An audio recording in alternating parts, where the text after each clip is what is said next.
जीवन के सतमार्ग में चलने को अगर कोई ऐसा मार्गदर्शक मिल जाए जो बहुत आत्मीय भी लगे और बहुत अपनापन भी उससे महसूस हो, तो राहें बहुत सहज हो जाती हैं। इसलिए कि उनके प्रवचन, उनकी दिखाई हुई राहें वो भी बिल्कुल अपनी लगती हैं और तब जीवन वाकई सुगम होता है।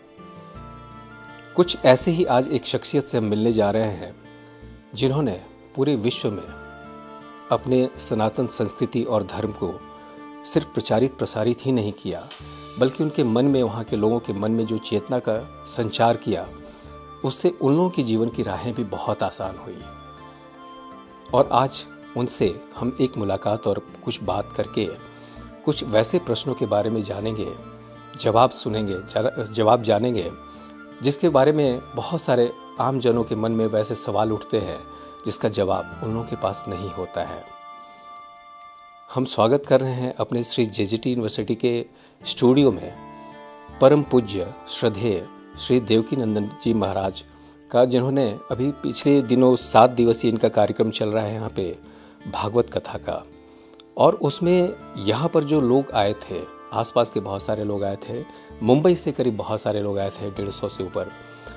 और उनके बीच में जो इनका प्रवचन हुआ और हम लोगों ने जो महसूस किया इस 6-7 दिनों के कार्यक्रम में, कि उस प्रवचन के बाद अक्सर लोगों के मन मस्तिष्क में एक दूसरा ही प्रभाव महसूस हुआ, देखने को मिला।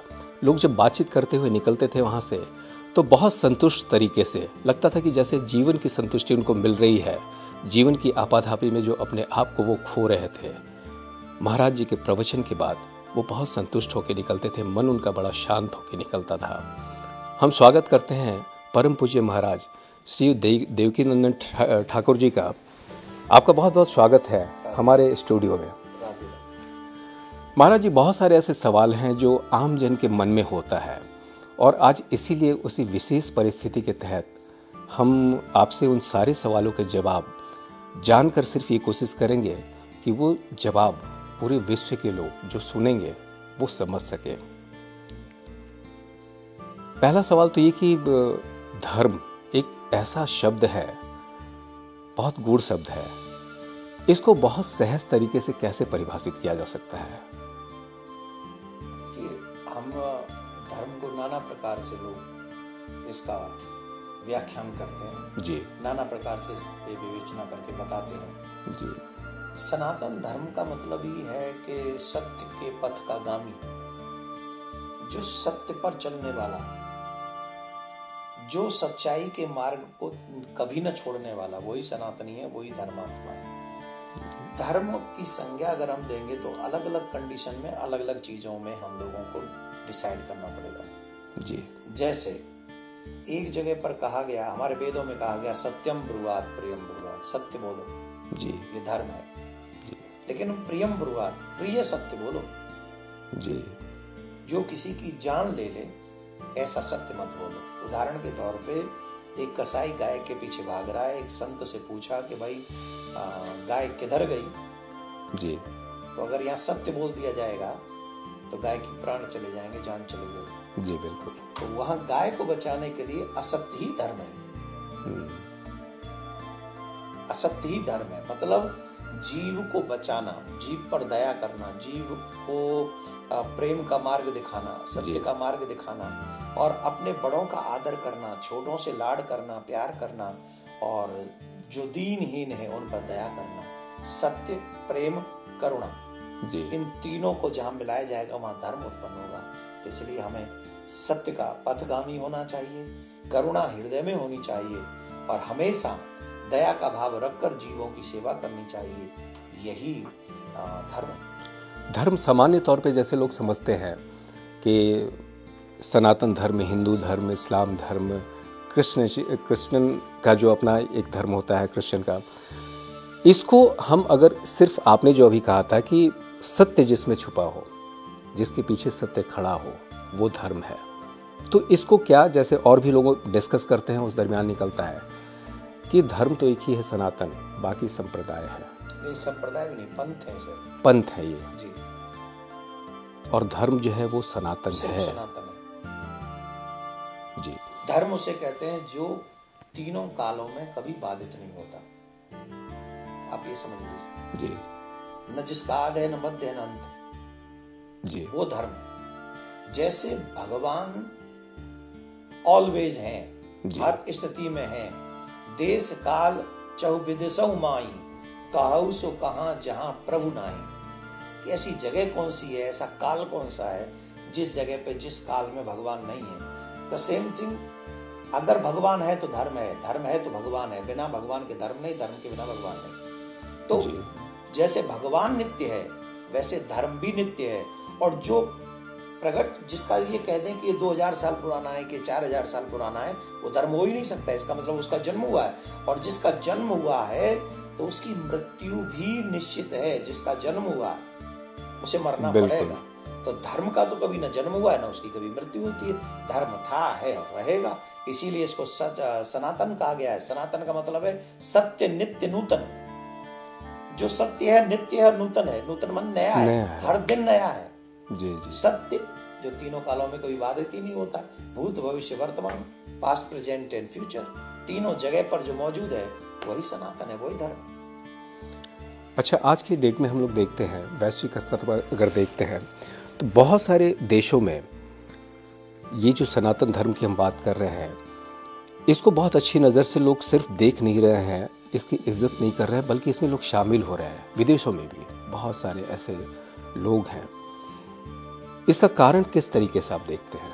देखिए, जितना सात्विक, जितना पवित्र, जितना जीव के हितकर, मनुष्य के कल्याण के लिए जितना अच्छा सनातन है ना, वहाँ कहीं और है ही नहीं। किसी भी पंथ में चले जाओ, नहीं है जी।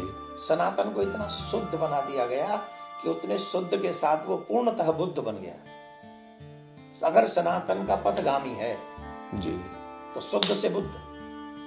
बुद्ध का मतलब है, बुद्ध धर्म की बात नहीं कर रहा हूं। जी, जी। जहां बुद्ध मीन्स शरीर की भी शुद्ध जिसको नहीं, फिर क्या मतलब, शरीर से भी अटैचमेंट जिसकी न रह जाए, इस संसार से क्या अटैचमेंट होगी। जो इतना ऊपर उठा दे, मोह से दूर कर दे, काम से दूर कर दे, वासना से दूर कर दे, और न जाने क्रोध से दूर कर दे, इन सब चीजों से दूर करने वाला सत्य सनातन है। और ये उपदेश हमारे वेदों का है, ये पुराणों का है, ये गीता का, ये रामायण का है। हमारे पास जितने स्पिरिचुअल ग्रंथ हैं, शायद ही किसी, शायद नहीं, डेफिनेटली किसी के पास नहीं। हमारे पास खजाना है। आप खजाना किसको मानते हैं?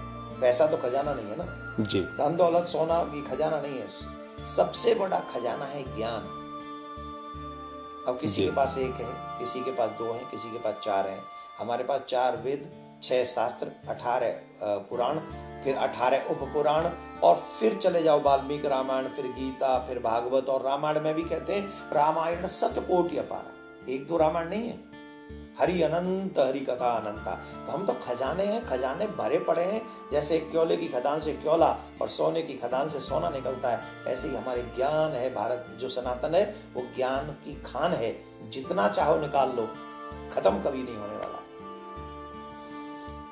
आज के युग की अगर बात करें, और खासकर अभी के ज़माने में युवा पीढ़ी की, एक तो ये महसूस किया जाता है कि रिश्तों का मतलब वो कहीं विलीन हो रहा है। एहसासों का, रिश्तों के दरमियान एहसासों का मतलब वो विलीन हो रहा है। ये किस चीज़ का प्रभाव है? जबकि वो भी सनातन धर्म में है। हालांकि सिर्फ सनातन धर्म की बात नहीं है, और भी जो लोग पंथ को मानते हैं उसमें भी ये चीज़ें देखी जा रही हैं। ये क्या चिंता का विषय नहीं कि हमारे सनातन धर्म में जिसमें इतनी अच्छी शिक्षा दी गई है, फिर भी ऐसा लोग महसूस कर रहे हैं आज? उसके पीछे रीजन क्या है? वो सनातन को जानना ही नहीं चाहते। उस सनातन, सिर्फ मेरे सनातन में जन्म लेने से मैं सनातनी नहीं हो जाऊंगा जी। वो मुझे फॉलो करना पड़ेगा कि मुझे मेरी रामायण के द्वारा, गीता के द्वारा, किसी एक ग्रंथ के द्वारा मुझे ये समझना होगा कि मेरी रिस्पॉन्सिबिलिटी क्या है। जैसे एक बेटे को कैसा होना चाहिए, भगवान श्री राम सिखाते हैं। एक बहू को कैसा होना चाहिए, माँ भगवती सीता सिखाते हैं जी।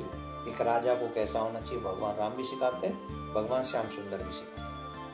ठीक जी। तो हम लोग ये सुनना ही नहीं चाहते। हमें तो वो जो आजकल के बच्चों को 4 चीजें फिल्मों में दिखा दी गई, ऐसे स्टैंड करना है, सीख गए। ऐसे हमें फैमिली चला, झूठ बोल, माँ बाप से झूठ बोल के भी अगर फिल्म देखने जाना हो तो बोल के सिखा, और फिल्मों ने सिखा दिया, हमने सीख लिया।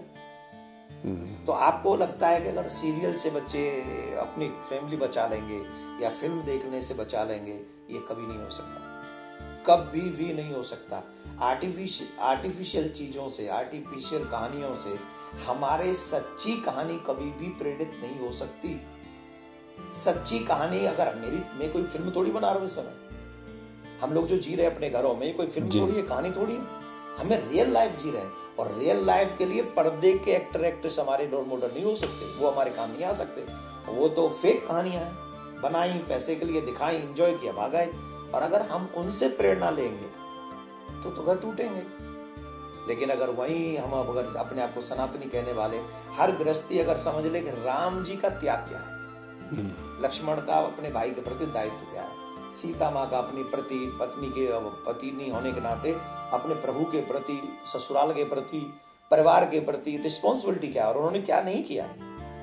अगर हम ये सब चीजें रामायण के थ्रू, अब मैं तो दावे से कहता हूँ, जिन लोगों ने रामायण और भागवत दो चीजों को अपने जीवन में उतार लिया, उनका घर कभी नहीं टूटेगा। और ये घर बचाए रखने के लिए अपने बच्चों को रामायण और गीता, रामायण और भागवत, इन दोनों का ज्ञान तो देना ही पड़ेगा। जो माँ बाप वाकई अपने आप के बच्चों का भला चाहते हैं, उन माँ बाप को अपने बच्चों को रामायण और गीता तो पढ़ानी ही पड़ेगी। अगर आप रामायण भागवत आप नहीं पढ़ा रहे हैं तो आप अपने बच्चों से कोई आशा मत रखिएगा कि वो आगे जाके तुम्हारी सेवा करें या अपना घर भी संभाल सकें। आज 70% लोग अपना घर नहीं संभाल पा रहे हैं। मैं 70% कम कह रहा हूँ, आपके व्यूअर्स को बता रहा हूँ, मैं आपके लिए 70% कम कह रहा हूँ। आज परसेंटेज ज्यादा है, घर नहीं संभाल पा रहे हैं। और जो व्यक्ति घर नहीं संभाल पा रहा हो, वो क्या कहता है, this is my life and this is my choice. What is this? आपकी चॉइस नहीं हो सकती सर। हम एक सोसाइटी में रहते हैं, और हम जो सोसाइटी में रहते हैं ना, वो सोसाइटी की हमारे प्रति जिम्मेदारी है और हमारी सोसाइटी के प्रति जिम्मेदारी है। यही सिखाती है रामायण। भगवान श्री राम भी कह सकते थे, it's my choice, it's my life. मैं नहीं जाता बन को, मैं ही बनूंगा राजा, मैं नहीं करूंगा ये बात। अच्छा मानव बनने के लिए बहुत कुछ त्याग करना पड़ता है, और रावण बनने के लिए तो रावण ने कुछ किया ही नहीं, वो तो बनता ही चला गया। जो रावण की थिंकिंग है ये, this is my life, this is my choice. अच्छा, ये रावण की थिंकिंग है कि मैं जो, ये मेरी लाइफ है, मेरा मन जो करेगा मैं वो करूंगा। ये रावण के पद चिन्ह हैं, राम के नहीं। अगर घर चलाना है तो रावण के पद चिन्हों पर नहीं, हमें राम के पद चिन्हों पर चलना है। ये जो आधार है विज्ञान का, कितने भी अत्याधुनिक विज्ञान की हम बात करें, उसका आधार तो हमारे वेद और पुराण ही है, उसमें वो ज्ञान है। उसी ज्ञान से आज हम इतनी ऊंचाई पर बहुत सारी चीज़ों को लेके पहुँचे, और वही वैज्ञानिक जो उस ज्ञान के एक पोर्शन से आज इतने, बेशक हम स्पेस में भी पहुँच गए, स्पेस ट्रैवल करा रहे हैं, और वही लोग फिर इस पौराणिक ज्ञान को, वेदों के ज्ञान को नकारते भी नजर आते हैं। तो ये मानसिकता उनके अंदर क्यों आ जाती है कि सब कुछ हम हैं, हमारा ये ज्ञान है? ये मानसिकता किस परिवेश में ये उत्पन्न होती है? हिरण्यकश्यप ने तपस्या की जी, और हिरण्यकश्यप ने तपस्या करके ब्रह्मा जी से वरदान मांगा, न घर में मरुण बाहर, धरती पे न आकाश में, अस्त्र से न शस्त्र से, नर से न नारायण से, और कुछ बच गया हो तो 12 महीनों में से किसी महीने में न मरूं। ऐसे वरदान मांग लिए जी। अब क्या कहने लगा वो, मैं ही भगवान हूँ, अहम ब्रह्मोस्मि, सब मेरी पूजा करो। किस चक्कर में? वरदान के चक्कर में। अच्छा, एक और बात बता दे, यहाँ कम से कम उसकी तपस्या तो थी जी। आजकल के जो विज्ञान है उसके तो अपनी तपस्या भी नहीं है, वो तो दूसरे की तपस्या को आगे प्रेजेंट कर रहे हैं, उसका फल ले रहे हैं। मैं फिर भी विज्ञान की बहुत बड़ी रिस्पेक्ट करता हूँ। फॉर योर काइंड इन्फॉर्मेशन में आपको बता दूं कि आज का विज्ञान सिर्फ चंद्रमा तक पहुंचा है, सिर्फ चंद्रमा तक। और महाराज चक्रवर्ती दशरथ स्वर्ग तक पहुंचे थे जी। पहुंचे थे कि नहीं? बिल्कुल। रावण कहां तक पहुंचता था? कहां तक पहुंचता था? रावण की अप्रोच कहां तक थी? तो स्वर्ग के अधिकारी वो भी थे, भगा दिए थे वहां से उन्होंने। स्वर्ग अधिकारी थे, ये अलग बात है कि भगा दिया। हाँ, सबको भगा दिया था जी। रावण जाके बैठ गया। कितने दैत्य ऐसे हुए जिन्होंने वरदान पाकर देवताओं को स्वर्ग से निकाल दिया। हाँ, उनकी अप्रोच कहां तक पहुंच गई? आपकी कहां तक पहुंची अभी? जो पृथ्वी के सबसे पास है जी। सबसे चंद्रमा। पास है पृथ्वी, चंद्रमा के पास में है। हमारी अप्रोच सिर्फ चंद्रमा तक पहुंची और इतने में हम किसी को समझ नहीं रहे। जितने भी दैत्य हुए हैं, हमारे वरदानी दैत्य हुए हैं, वो सबसे पहले स्वर्ग पे आक्रमण करते थे और आक्रमण करके देवताओं को मार के भगाते थे और स्वर्ग में राज्य करते थे। समझ रहे हैं आप? रावण को ले लो, हिरण्यकश्यप को ले लो, और न जाने राजा बलि इत्यादि तमाम दैत्यों को ले लो। इनको भी मत लो, चलो ये नेगेटिव एनर्जी है, शायद ज्यादा ऊंची तक पहुंच गई होंगी। महाराज चक्रवर्ती दशरथ देवासुर संग्राम के लिए देवताओं के साथ युद्ध किया, और ऐसे न जाने कितने लोग हैं। अर्जुन को ले लो जी, कैलाश पर्वत पे गया शंकर भगवान के पास जी, और अर्जुन को ले लो, स्वर्ग गया। ये तो 5000 साल पहले की बात है। अर्जुन और पांडव और ये सब तो अभी 5000 वर्ष पहले की बात है। अभी रिसेंट कंडीशन रही है कि अर्जुन स्वर्ग में गया, वहां उसे मेनका मिली इत्यादि कहानी हम सबने सुनी जी, बिल्कुल। तो उसकी अप्रोच थी स्वर्ग तक। तो आपने चंद्रमा तक पहुंच के कौन से तीर मार लिए भाई? हमारे लोग तो स्वर्ग से जाते, स्वर्ग से आते थे, तो इसमें तो कोई बड़ी बात नहीं। तो स्वर्ग की जो ये जो बात कर रहे हैं, ये हम ब्रह्मांड से ही उसको रिलेट कर रहे हैं ना? स्वर्ग सब कुछ ब्रह्मांड में ही है। हाँ, स्वर्ग को भी हम उसी से रिलेट कर रहे हैं, ब्रह्मांड में ही है जी। आकाश के ऊपर लोक हैं, उन लोकों में स्वर्ग हैं, उन्हीं लोकों में कुछ पृथ्वी के नरक की चर्चा अगर हम करेंगे तो नरक की चर्चा पृथ्वी दक्षिण दिशा में जाएंगे। दक्षिण दिशा में पृथ्वी के नीचे और जल से ऊपर वो यमपुरी है, जहां पर मरने के बाद प्राणियों को लेके जाया जाता है। सब कुछ वर्णन हमारे विज्ञान ऋषियों के विज्ञान में, एक एक चीज पुराण में है, एक एक चीज हमारे ग्रंथों में है। ऐसा कुछ मैं एक बात फिर बता दूं, हमारे ग्रंथों से परे इस ब्रह्मांड में कुछ नहीं। इसका प्रमाण भी तो है, जो अभी बिग बैंग थ्योरी पे गॉड पार्टिकल निकला, वो द्रव्य निकला, उसका भी नाम गॉड पार्टिकल लोग रखा। क्यों रखा बताइए? और यही रीजन है। लेकिन फिर भी उसके बावजूद ये सारी चीजें डिस्कशन चलती हैं कि विज्ञान सर्वोपरि है। और जो हमारे जैसे वायुयान की भी कल्पना आप कीजिए ना, कि हवाई जहाज सारे, जैसे आप भी एग्जाम्पल दे रहे थे इन सारी चीज़ों का, कि उसका कैसे सारा कुछ क्या हुआ, इजाद कौन किया।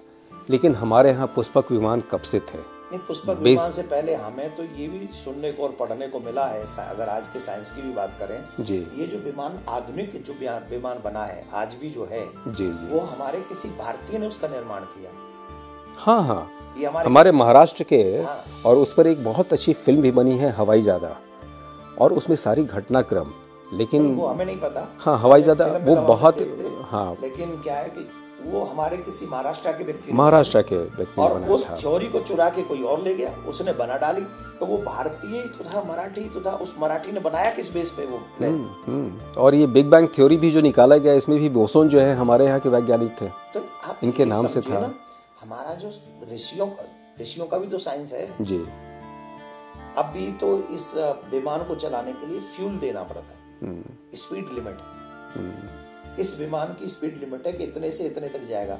हमारे ऋषियों के पास जो विमान रहे, भागवत में कर्दम मुनि का एक प्रसंग आता है जी। उनके पास उन्होंने एक विमान का निर्माण स्वयं ने किया। अच्छा। देवताओं से नहीं मिला, एक विमान का निर्माण स्वयं से किया। और उस विमान की स्पीड जानते, नो फ्यूल, एकदम वायुमंडल को शुद्ध रखने वाला विमान जी। कोई वायुमंडल दूषित नहीं होगा, तो ये जो हमारी प्रकृति सुरक्षित रहेगी। उसकी स्पीड जानते हो क्या है? कल्पना नहीं कर सकता कोई, करके दिखा दे कोई, इतनी स्पीड बना के दिखा दे। क्या रहा उसका स्पीड? आप बताइए, अनुभव करके कितनी हो सकती है? नहीं, नॉर्मल विमान सुपरसोनिक भी बना है तो वो 30,000 किलोमीटर पर आवर के हिसाब से बना है, सुपरसोनिक जो बना है। हाँ, ये तो बहुत ऊपर होगा। कैसा था मालूम है? कर्दम मुनि का विमान मन की गति से दौड़ने वाला। अच्छा। अब बताइए मन की स्पीड कितनी होगी? हम यहाँ है, तुरंत अमेरिका पहुंच गए। वो मन की स्थिति, उस स्पीड पे विमान बनाया कि जहां मन होगा तुरंत वहां पहुंचेगा। तुरंत अगर उन्होंने सोच लिया कि मुझे धरती के इस कोने से उस कोने पे पहुंचना है, वो सोचेंगे और वहां पहुंच जाएंगे उसी विमान में बैठ के। ये मन स्थिति, मन की स्पीड वाला विमान कर्दम मुनि ने बनाया। और 1-2 दिन नहीं चलाया, विदाउट लैंडिंग 1000 वर्ष या समथिंग कुछ वर्ष चलाया उन्होंने।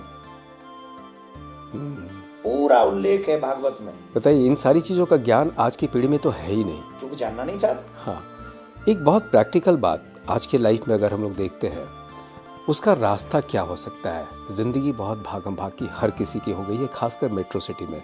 गांव के लोग अभी भी बचे हैं उस मसरूफियत के पलों से।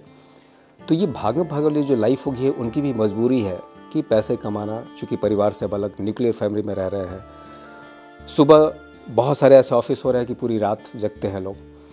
सूर्योदय देखे हुए कितने लोगों को वक्त हो जाता है, और सूर्योदय पूरे जीवन के लिए एक दवा का काम कि अगर उस पीरियड में उसके पहले कोई जगे तो फिर पूरी दिनचर्या उनकी बड़ी सिस्टमेटिक रहती है, पूरी तरह से शरीर के ख्याल से, मन के ख्याल से, सोच के ख्याल से, हर तरीके से। ये जो आज की मजबूरी हो गई कि जीवन यापन करना ही है, परिवार अपना पालना ही है, रात की ड्यूटी है, उसमें तनाव भी बढ़ता है, वो प्रेशर, इन सारी चीज़ों से आदमी अपने आप को विमुक्त भी नहीं कर सकता है। तो उस काल में रहते हुए, उस योजन में रहते हुए कौन सा उपाय अपनाए वो पीढ़ी, चाहे वो बड़े लोग हों, छोटे लोग हों, कौन सा ऐसा उपाय अपनाए जिससे बहुत स्मूथली, 100% नहीं हो सकता, फिर भी एक लाइफ रिश्तों को ख्याल करके साथ साथ चल सके। देखिए, अंग्रेजी में ऐसा कहते हैं, time management is life management. जी। अगर आप अपने आप को मैनेज करना चाहते हो, अपनी लाइफ को अच्छा करना चाहते हो, तो आपको टाइम मैनेज करना होगा। एक सेकंड आप यहाँ कथा सुन रहे हैं, यहाँ पे बड़े चैनलों पे लाइव नहीं, सिर्फ हमारे यूट्यूब चैनल पे लाइव है, रेडियो में भी लाइव चल रहा था ये। मान लो हम कितनी मिनट लेट पहुंचे, कितना लेट पहुंचे, ऑन टाइम जितना बोल दिया उस टाइम हम वहाँ पहुंच गए जी। 1-2 मिनट किसी कारण यहाँ रुक गए या किसी ने जी दिया, जी, उसमें एक बात अलग है जी। ऑन टाइम हमारी कोशिश ये रही कि हम उससे पहले पहुंच जाएं, बाद में ना पहुंचे। क्यों? क्योंकि हम टाइम की वैल्यू जानते हैं। अगर 1 मिनट जो निकल गया है वो नेवर रिटर्निंग। तो अगर आप ये चाहते हैं कि मुझे मेरे एक सेकंड का प्रयोग करना है, तो आप टाइम मैनेजमेंट कीजिए कि मुझे इतने बजे खाना ही है, इतने बजे सोना ही है, और इतने घंटे मुझे काम ही करना है। यही चीज जो है अंदर दृढ़ इच्छा शक्ति, ये कैसे आदमी लाए? ये जब तक नहीं लाएगा तब तक ये होगा। उसके लाने का उपाय क्या है? मैं बताता हूँ। जब तक कमाएगा उसमें अपना शरीर कमाएगा। पहले व्यक्ति कमाने पे ध्यान देता है, शरीर पे ध्यान नहीं देता। फिर वही कमाया हुआ शरीर पे खर्चा करता है, दवाओं में, तब दवाओं में खर्चा हो जाता है। तो पूरी जवानी भर कमाया और पूरे बुढ़ापे में गमाया, फिर क्या फायदा हुआ तुम्हारे कमाने का? फिर तो कोई रीजन ही नहीं हुआ, फिर तो कोई लाभ ही नहीं हुआ। इसका मतलब है 100 नहीं 90 कमाओ, लेकिन अपने बॉडी को भी टाइम दो, अपने शरीर को टाइम दो। अपनी कमा किसके लिए रहे हो? परिवार के लिए ना। आजकल के बच्चे शिकायत करते हैं कि हमारे माँ बाप पे हमारे लिए टाइम नहीं। फिर जब हम बच्चे जवान होते हैं फिर हम कहते हैं बच्चों पे हमारे लिए टाइम नहीं। अरे भाई, उनके बचपन में तुमने टाइम नहीं दिया, अब तुम कहोगे कि तब हम कमाने में लगे थे, तो आज बच्चे कमाने में लगे। तो इससे तो फैमिली का टाइम रहेगा ही नहीं। हमको एनी हाउ काम जो है, वर्कलोड जो है, वो टाइम मैनेज करना ही पड़ेगा कि मैं 8 घंटे कमाऊंगा मीन्स 8 घंटे कमाऊंगा, 10 घंटे कमाऊंगा मीन्स 10 घंटे कमाऊंगा, और बाकी का जो मेरे 14 घंटे हैं उसको मुझे मैनेज करना अपने शरीर के लिए, खाने के लिए और अपने परिवार के लिए। उससे में जो फोनों में लगे हैं कि फ्रेंड्स के साथ पार्टी करने जा रहे हैं, कि जो हम लोग हांटते फिर रहे हैं, फिल्म देखते फिर रहे हैं, ये जो गलत चीजें इन्वॉल्व है ना हमारी लाइफ में, उनको कट ऑफ करना होगा। ये सब चीजें हमारे लिए हैं ही नहीं। आप फ्रेंड्स के साथ घूम सकते हो, लेकिन अपने बच्चों के साथ नहीं घूमना है, अपने बूढ़े माँ बाप के साथ नहीं जाना है। वो बेचारे घर में बैठे हैं, तुम्हें फ्रेंड्स के साथ क्या दे देंगे? फ्रेंड भाई आपको देंगे क्या? रात को 2-2, 3-3 बजे तक पार्टी से आ रहे हैं। कहाँ? बोले पार्टी थी। अभी कोई ये रात बनाई है सोने के लिए, दिन बनाया है काम के लिए। तो जब रात में हम चैन से सोएंगे तो दिन में एनर्जी के साथ काम करेंगे, और रात भर पार्टी करेंगे, दिन में जाके उबासी लेंगे, शरीर टूटता रहेगा, न यहाँ के मतलब के न वहाँ के मतलब के। तो time management is life management, पहला। दूसरा, अपने जीवन में किसी भी तरीके से आधे घंटे भगवान का भजन इन्वॉल्व करें। एनी हाउ, सब छूटे पर भजन न छूटे। भगवान के भजन से जो एनर्जी हमको आती है ना, तो जब बैड टाइम हमारी लाइफ में आता है तो उस समय बैड टाइम को रोकने के लिए, उससे सामना करने के लिए, उसे फेस करने के लिए आपको इंटरनली पावर की जरूरत होती है। आप देखते हैं कि बच्चे का मार्क्स कम आए, वो सुसाइड कर लिया। काहे को? क्योंकि वो एनर्जी नहीं उसमें अंदर। अंदर से वो एनर्जी नहीं है जो उस चीज को फेस, सहनशीलता जो होती है वो खत्म हो चुका है, प्रॉब्लम फेस नहीं कर सकते। हमको तो लगता है कि सब आसानी से गद्दों पे मिल जाए, यहीं बैठे खा ले, यहीं सो जाए। ऐसा नहीं है, लाइफ ऐसे नहीं चलती है। लाइफ में अप एंड डाउन आते हैं, ऊंच नीच सब आती है, फेस सब करना ही पड़ेगा, करना ही पड़ेगा। प्रॉब्लम फेस करने की क्षमता तुम्हें भगवान का नाम देता है। जब आप भगवान का भजन करते हो तो बुरे वक्त में वो आपके साथ खड़ा हो जाता है, आपको पावर देता है और बुरे फेस को निकालने में वो आपकी मदद करता है। तो इसलिए 2-3 चीजें बहुत जरूर करनी चाहिए। टाइम पे सोना, टाइम पे जगना, टाइम पे खाना और भजन को इन्वॉल्व करना। जिन्होंने इन 4 चीजों को अपना लिया उनकी लाइफ जवानी में हो चाहे बुढ़ापे में अच्छी कटे। इधर विगत दिनों जो प्रॉब्लम और भी हुए, सोशल प्रॉब्लम के कोविड की वजह से 2 साल बच्चों का पूरी तरह से कट जाना स्टडी से, एक रेगुलर जो स्टडी होती है, तो एक फेज ही चेंज हो गया कि आज के डेट में 2 साल जो उनका गैप हुआ है ना, वो बच्चे कनेक्ट नहीं कर पा रहे हैं फिर से उस रेगुलर लाइफ को। अब ये हमारे हाथ में नहीं है, ये आपके हाथ में नहीं है, बच्चों के हाथ में नहीं है। जो आपके हाथ में नहीं है उसको हम और आप कुछ नहीं कर सकते, लेकिन जो हमारे हाथ में है उसके बारे में हमको जरूर काम करना चाहिए। मेरे पास 2 साल नहीं है, लेकिन अब मेरे पास प्रेजेंट है। अब जो प्रेजेंट है उसको अभी अच्छा एजुकेशन से कनेक्ट नहीं हो पा रहे, मोबाइल से तो कनेक्ट है, कंप्यूटर से तो कनेक्ट है, टीवी से तो कनेक्ट है, फ्रेंड्स के साथ तो कनेक्ट है। वो दिमाग वहां लगा पड़ा है तो यहाँ तो वो तब भी कनेक्शन में नहीं थे। मतलब वही हो जा रहा है ना कि वो कंट्रोल खुद को नहीं कर पा रहे हैं और उसकी स्थिति ये हो रही है। तो क्या कहीं विज्ञान जो इतनी तरक्की किया, दोष उसको हम दे सकते हैं? नहीं, मैं उस मूड में नहीं हूँ फिलहाल कि मैं उनको दोष दूं। उन्होंने हमारे लिए अच्छे के लिए किया तो भाई आप यूज कीजिए। हम मिसयूज कर रहे हैं उसका, हम उसका यूज करें कि मोबाइल, आज पहले व्यक्ति हम लोग एक दूसरे से बात करने के लिए तरसते थे, फलाने घर में फोन करते थे, अरे भैया भाई घर वालों को बुला दो। आज हर व्यक्ति पे मोबाइल है, फोन है, ये तरक्की अच्छी है, लेकिन इसका मिसयूज जो हम बच्चे कर रहे हैं, स्पेशली यंगस्टर्स जो कर रहे हैं और जो सोशल साइट्स पे दिखने को मिल रहा है, इट्स टू बैड। हमारे जमाने में जब, मतलब मेरा जमाना कोई बहुत पुराना नहीं है, लेकिन आप समझो 90 के दशक में या 2000 में कौन ऐसी कल्पना करता था कि वहाँ सरेआम किसी भी स्टेज पे लड़कियां नाचेंगी या लड़के नाचेंगे, या हम किसी का वीडियो बनाएंगे वो वायरल करेंगे, किसी की इज्जत से खिलवाड़ करेंगे, ये करेंगे, ये कौन सोच सकता था? पहले हम अपनी इज्जत जैसे सबकी इज्जत समझते थे, पर अब तो ऐसा ही नहीं। अब तो यह कि मुझे इज्जतदार बनना ही है तेरी बेइज्जती करके, तुझे नंगा करके तो मैं वस्त्र पहनूंगा। तो जो इस लेवल पे जब हम हद आ जाए हमारी हद, तो ये बहुत गंदा समाज का निर्माण हम लोग कर रहे हैं। दूसरे को गिरा के आगे बढ़ना है। विवेकानंद कहते थे अपनी लाइन बड़ी करो, दूसरों की लाइन काटो मत। प्रॉब्लम यहाँ क्या हो रही है, हम दूसरे की लाइन काटने में लगे, अपने आप को बढ़ाने की क्षमता नहीं है, हम दूसरों की लाइन काट रहे हैं। और यही जो प्रॉब्लम है ये विज्ञान के विषय में भी है। विज्ञान ने तो एक लाइन खींच दी, हमने आपको बिना तार का मोबाइल दे दिया, अब आप उसका मिस यूज कर रहे हैं। आप मिस यूज कर रहे हैं तो ये मेरे ऊपर है कि मैं उसका क्या भोग क्या कर रहा हूँ। अगर मैं उसका गलत भोग कर रहा हूँ तो परिणाम भी उसके गलत ही होने वाले हैं। तो मुझे सदुपयोग करना चाहिए। मेरी कथा भी आती है यूट्यूब पे, जी जी, तो मैं जब हमारी कथा आती है तो एक दिन में 1-1, 1.5, 2-2 लाख लोग देख लेते हैं। तो वो तो उसका पॉजिटिव यूज कर रहे हैं, वो तो उसमें सदुपयोग कर रहे हैं उस मोबाइल का। लेकिन कई लोग हैं जो 24 घंटा वो डांस ही देखते रहेंगे, गंदे डायलॉग्स ही सुनते रहेंगे, कई फिल्में ही देखते रहेंगे। ऐसे लोगों का क्या होगा? तो उनकी मेंटलिटी रॉन्ग हो गई ना, यूज रॉन्ग कर रहे हैं।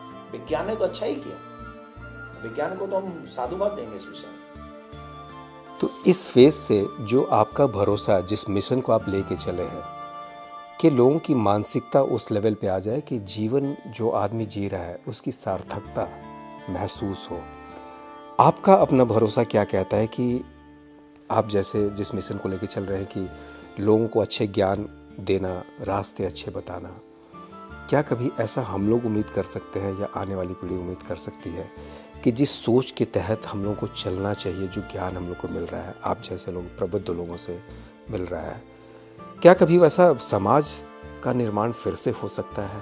देखिए, जिसने भी हमारे समाज को बिगाड़ने की कोशिश की, प्रारंभ उसने एक ने किया जी, मैं उसका नाम नहीं लेना चाहता इस इंटरव्यू में, जिसने हमारे एजुकेशन सिस्टम को खराब किया। हमारा समाज बिगड़ा कहाँ से? हमारे समाज में आजादी के बाद जो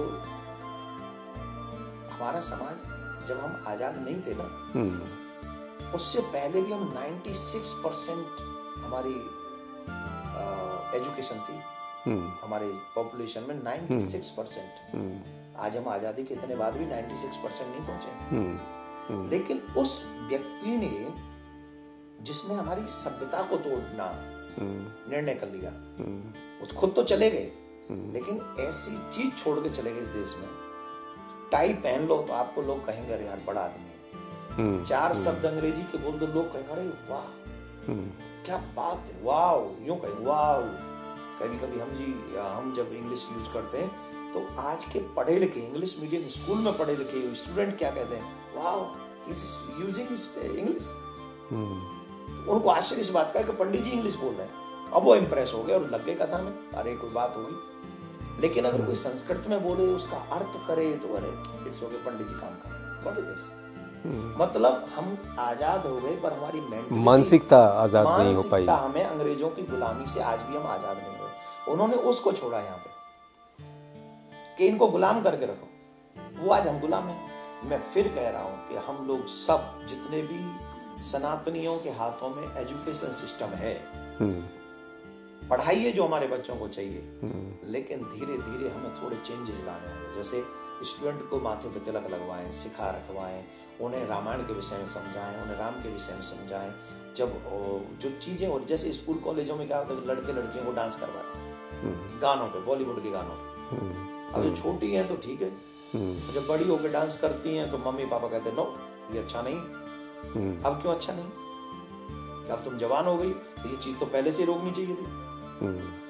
और स्कूल वालों को किसने अधिकार दिया, कॉलेज वालों को किसने अधिकार दिया कि तुम किसी की लड़की को किसी के भी साथ स्टेज पर नचाओगे?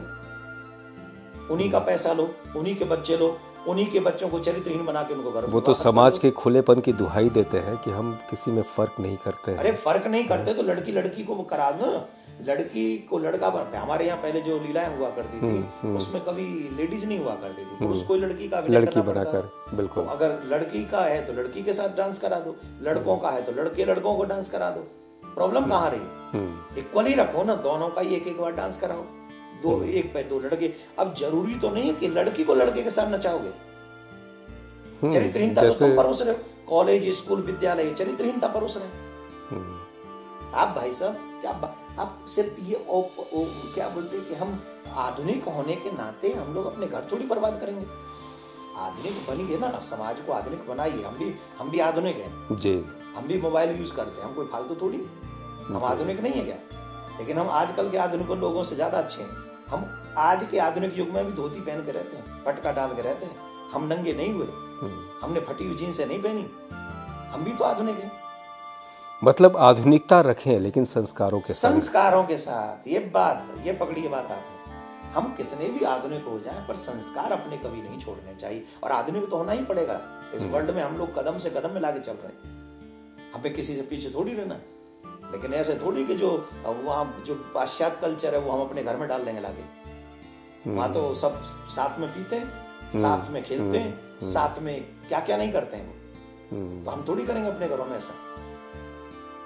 हमें तो संस्कार रखने पड़ेंगे ना। बिल्कुल, ये सारी चीज़ें हम आज रेडियो में भी जब प्रसारण हमारा लाइव हो रहा था तो हम उस समय रेडियो स्टेशन में ही हम वहाँ से चले आते हैं कि वो प्रसारण हम करें, तो वो सारी चीज़ें सुन रहे थे और उस पर बहुत लोगों की तालियां बजते भी सुने कि लोग स्वीकार तो कर रहे हैं कि आपकी बात को समझ रहे हैं, स्वीकार कर रहे हैं। और आपके बोलने का जो लहजा है, हम शुरू में ही इंट्रोडक्शन में बोले कि वो आत्मीयता जो दिखती है ना, एक अपनेपन की हक के साथ बोलना, और इसीलिए लोग स्वीकार भी करते हैं। और फिर वही बात आता है, उसी बात पे आते हैं कि आपको भरोसा है कि समाज बदलेगा। निश्चित है ना, निश्चित बदले, कोई नहीं रोक सकता। जब बिगाड़ने वालों ने बिगाड़ने के लिए शुरू किया था तो हम सुधारने वाले सुधारने के लिए शुरू करेंगे। और अपने समाज को, अपने बच्चों को, अपने परिवारों को, ये वसुधैव कुटुंबकम, ये हमारा परिवार है। जितने भी सनातनी वो हमारा परिवार है। और हम अपने सनातनियों के लिए हमें चाहे जो झेलना पड़े, हम अपने परिवार को जब तक हम जिंदे रहेंगे सच्चाई के मार्ग पर, अच्छाई के मार्ग पर, आधुनिक युग में आधुनिकता के साथ, संस्कारों के साथ बदलने का प्रयास करते रहेंगे। हो सकता है मेरा प्रयास शुरू हो लेकिन नेक्स्ट जनरेशन उसे एक्सेप्ट कर ले, क्योंकि वो जब बिगाड़ने आया था तो उसकी आगे नहीं बिगड़ गए थे हम सारे। जी। वो चला गया, उसके बाद जी, हम जी, टोटल जी। बिगड़ते चले गए। जी। तो हो सकता है हम अच्छाई की शुरुआत करें, हम न रहें जब ये समाज सुधरेगा, लेकिन समाज एक बार पुनः सतयुग के प्रांगण में जाएगा। पुनः ये मेरा वचन नोट करे, याद करे, सब समझे, एक दिन पुनः ऐसा समाज आएगा कि हम इस गंदगी से बाहर निकलेंगे। हम एक बार ऐसा पुनः समाज देखेंगे जहां बच्चे माँ बाप के चरणों में झुके हुए होंगे। जहां हम एक बार पुनः ऐसा समाज देखेंगे जो सबकी बहन बेटियों को अपनी बहन बेटी समझकर उनकी रिस्पेक्ट कर रहे होंगे, उन पे गलत कमेंट नहीं कर रहे होंगे। पुनः एक बार समाज आएगा कि गरीब को देखकर दया आएगी और हम उसे रोटी देंगे। पुनः एक बार समाज आएगा कि जब भी कोई हमारे धर्म का विरोध करेगा, हमारे धर्म को नीचा दिखाएगा, तो हमारे म्यान में से तलवार निकलेगी और उससे कहेंगे राजी से मान, नहीं तो गैर राजी मान। हमारा धर्म सत्य है, सत्य था, सत्य रहे। हम धर्म के लिए लड़ते हैं, लड़ते रहें, लड़ते रहें। तो ऐसा समाज जरूर, मेरा मानना है, एक बार पुनः समाज बदलेगा। मेरा कृष्ण मेरे वाक्य को सत्य करेगा, इसमें कोई संशय नहीं। Thank you so much. Radhe Radhe. भरोसा आपका देखकर बहुत अच्छा लगा और उम्मीद हम भी यही करते हैं कि ये समाज बदलेगा। बहुत बहुत शुक्रिया आपका महाराज जी। धन्यवाद।